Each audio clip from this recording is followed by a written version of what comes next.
Hi, my name is Jorge and I want to talk about Raspberry Pis and which one you should get for home automation and in particular, Eddy Voice Remote. So let's begin. So Eddy Voice Remote is a software as a service for your Internet of Things. It allows you to control your TV with Siri or Alexa. So Eddy Bridge is a bespoke operating system for your Raspberry Pi. So it's just that, it's a bridge for Eddy Voice Remote to be able to talk to your local controllers or TV, etc. Which Raspberry Pi do I recommend? Well, I recommend the same Raspberry Pi for Eddy Bridge as for home automation, and I'll tell you in a minute. These are the Raspberry Pis that Eddy Bridge supports: Pi 0W, Pi 3A+, Pi 3B+, and Pi 4. So there's pros and cons to each one. Raspberry Pi 0W is the lightweight one. There's not many ports on it. It needs an adapter for the HDMI port. There is no Ethernet port.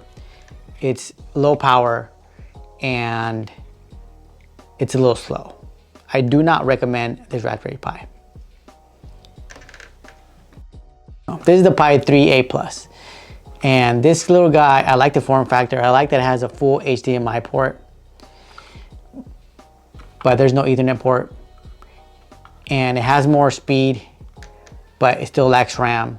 And it's kind of in between. And I can't recommend it for home automation because of the Ethernet port. Okay, Pi 3B+.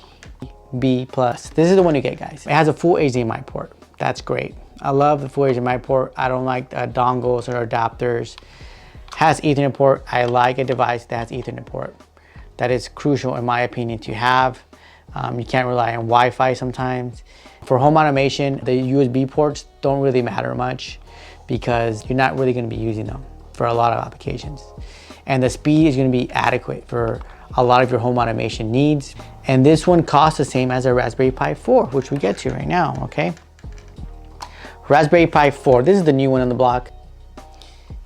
It has dual video output, 4K, great. USB-C, oh, now it's modern. USB 3.0 steps up the game. Faster, wireless. This is fantastic. What's not to love about the Raspberry Pi 4? Well, let me tell you, it gets hot. Too hot. Even with the fan on it, it gets hot. A new enclosure, it gets hot. It gets so hot that I cannot recommend this Raspberry Pi 4 for home automation. Because in my opinion, you shouldn't have a hot device on your home entertainment system. Especially if you have little kids, it's gonna get hot. Did I mention it gets hot? Because it gets hot.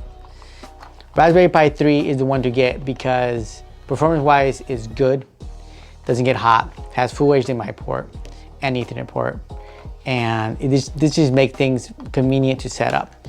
One thing to know, guys, when you're picking your Pis, make sure to get a kit. I highly recommend you get a kit. Not only does it include everything you need, but usually it's a little cheaper than getting all the components one by one. If you have any questions about your specific needs, hit me in the comments below and I'll reply to it. Hit like and subscribe, and I'll have more videos about how to use Eddy Bridge and get it set up in 5 minutes so you can control your TV with Siri with zero effort. Thanks, bye.